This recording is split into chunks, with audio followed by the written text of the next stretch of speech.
natin na nasa langit. Bigyang liwanag ang merong mga malisyosong mag-iisip. Isa sa laysay ko'y walang halong kabastusan. Nilalarawan lang kung paano mabigyan. Di ko man lang namalayan, kanina ko pa pala siya pinagmamasdan. At sa mga sandali na iyon ay masarap sa pakiramdam. Hindi tawag ng laman o makamundong pagkanasa ang dahilan kung bakit masarap lang tumunganga sa kanya.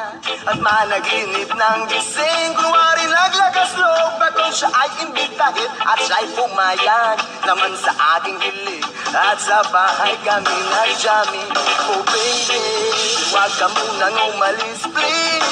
Samahan mo ako sa aking pagtulog.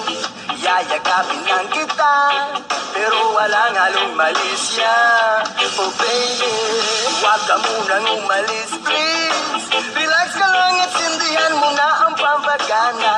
Isyashot ka naman kita, pero walang halong malisya. Oh baby, huwag ka munang umalis please. Hintayin na lang natin na mag-umaga. Ipagluluto kita ng masarap na almusal na para bang tayo lang ay bagong kasal. Kaya't sunod lang, sunod lang, sunod lang, sunod lang, sunod lang, sunod.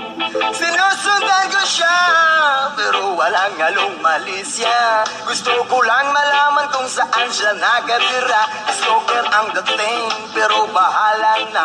Gusto ko lang malaman kung siya ay may boyfriend o wala. Pero walang halong malisya. Gusto ko lang naman na siya'y lubos pang makilala.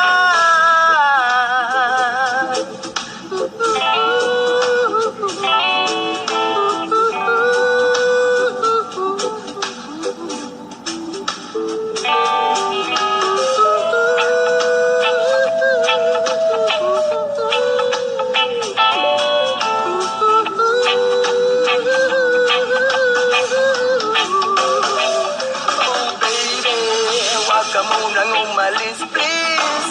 Samahan mo ako sa ating pagtulog. Iyayakapin lang kita, pero walang halong malisya. Oh baby, huwag ka munang umalis please. Relax ka lang at sindihan mo na ang pampagana. Isyashot ka naman kita, pero walang halong malisya.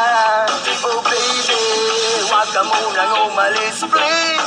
Hintayin na lang natin na mag-umaga.